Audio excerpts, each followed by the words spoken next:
This channel does not promote any violent, harmful, or illegal activities. All content provided by this channel is meant for an educational purpose only. Wait করেন না, তারাও সুতোটা ছাড়ছে। বিশ্বকর্মা পূজার দিন ঘুড়ি উড়ানো হয় না, সুতোটা ছাড়ছে, ছাড়তে দেন সুতোটা, ঠিক গোটাবে। প্রতিবার বেড়ো না। তারপর এটার বলছেন শ্রমিক দা অত্যন্ত সিনিয়র পলিটিশিয়ান, তিনি ঠিক কথাই বলেছেন, সমর্থন করি। কিন্তু একা জ্ঞানেশ কুমারের হাতে পাওয়ার নেই।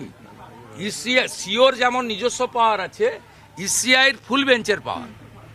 ওরা তিনজন মিলে ওদের সিদ্ধান্ত নিতে হয়। শ্রমিকদার বক্তব্যকে সমর্থন করে বলবো যে ফুল বেঞ্চের উচিত সুপ্রিম কোর্টের হস্তক্ষেপ প্রার্থনা করা। ইলেকশন কমিশনকে তো আর্টিকেল 3 to 4 বাবা সাহেব আম্বেদকর পুরো পাওয়ার দিয়ে গেছে। ইলেকশন কমিশনও কেন এত সফট লাইন নিচ্ছে? চিঠিতে কিছু হবে না, অ্যাকশন নিন, অ্যাকশন নিন, নইলে আমরা ভোটাররা করলে এবারে সুপ্রিম কোর্টে যাব। এতদিন তো ইলেকশন কমিশনার মমতা ব্যানার্জির লোকরা যাচ্ছে, এরপরে পাবলিক যাবে, আমরা যাব সুপ্রিম কোর্টে, আমরাও যেতে পারি, আমাদেরও সে অধিকার আছে। ইলেকশন কমিশন শুধু চিঠি চাপাটি করে কিছু হবে না। আপনাদের সব পাওয়ার দিয়ে গেছে, সমস্ত ক্ষমতা দিয়ে গেছে। আপনি চাইলে আর্মি নামাতে পারেন, কাউকে জিজ্ঞেস করার দরকার হবে না। আপনারা সেটা শুধু চিঠিপত্রে সীমাবদ্ধ রেখেছেন। Bengal people wants action, don't want ভাষণ। শুধু একটা কথাই বলবো, হিন্দুরা ভোটের দিনটা হলিডে হিসেবে পালন করবেন না, বাড়ি থেকে বেরিয়ে আসবেন, ভোটটা দেবেন। মহারাষ্ট্রে 5% বেশি ভোট পড়েছিল, বিপ্লব হয়ে গেছে। দিল্লিতে 10% বেশি ভোট পড়েছিল, বিপ্লব হয়ে গেছে। এখন থেকে এপ্রিল মাস লিখে রাখুন, যত বিদেশে পড়াশোনার জন্য আছেন, কর্মসূত্রে আছেন, এখানকার ভোটার ফিরে আসুন। যত অন্য রাজ্যে আছেন ফিরে আসুন, একটু অর্থ খরচ হোক, কিন্তু বাংলাটা বাঁচুক, দেশটা শক্তিশালী হোক। দেশ শক্তিশালী না হলে ইউক্রেনের যেমন এক রাত্রে 70 লক্ষ লোক পোল্যান্ডে পালিয়েছিল রাশিয়া আক্রমণ করার পরে, আগামী দিনে পহেলগাম দেখার পরে আপনারা যদি এই নির্বাচনে পশ্চিমবঙ্গে একটি রাষ্ট্রবাদী দেশপ্রেমিক সরকার সমর্থন করার জন্য ভোট কেন্দ্রে না যান, কিন্তু ভোট কেন্দ্রে গেলে কি করবেন আমরা জানি, তাহলে পশ্চিমবঙ্গের অবস্থাও আগামী দিনে তাই হবে।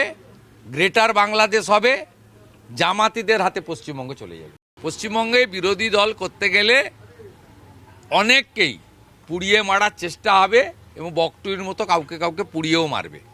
আগামীকাল আমি ওই পরিবারের সঙ্গে যাচ্ছি ওন্দাতে, এবং দেখা করার পরে ওন্দা থানার সামনে একটি শান্তিপূর্ণ বিক্ষোভ প্রতিবাদে অংশগ্রহণ করব। আমরা ল অ্যাবাইড পিপল, আইন হাতে তুলে নিতে চাই না, আমরা আমাদের প্রোটেস্ট রাখব। নরেন্দ্র মোদীজি বলে গেছেন যে বিহারের জঙ্গল রাজ খতম হয়ে গেছে, পশ্চিমবাংলায় মহাজঙ্গল রাজ জনগণকেই খতম করতে হবে। অতএব গণতন্ত্রে মানুষই শেষ কথা বলে, মানুষ যদি এগিয়ে আসেন, শুধু একটা কথাই বলবো, হিন্দুরা ভোটের দিনটা হলিডে হিসেবে পালন করবেন না, বাড়ি থেকে বেরিয়ে আসবেন, ভোটটা দেবেন। কোনো রাষ্ট্রবাদী তারা আগামী নির্বাচনে তৃণমূল কংগ্রেসকে ভোট দেবে না।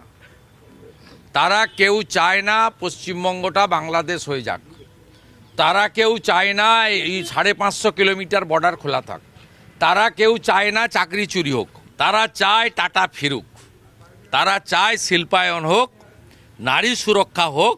শুধু একটাই কাজ করতে হবে, মুক্ত কর ভয়, আপন মাঝে শক্তি ধরো, নিজেরে কর জয়। যদি ভয় কাটিয়ে দিতে পারেন তাহলে তৃণমূল কংগ্রেস কোথাও জিতবে না। এমনকি দরিদ্র মুসলমানরা তারা বিজেপিকে হয়তো ভোট দেবে না, কিন্তু তৃণমূলকেও ভোট দেবে না, এইটুকু আমি বলে দিলাম।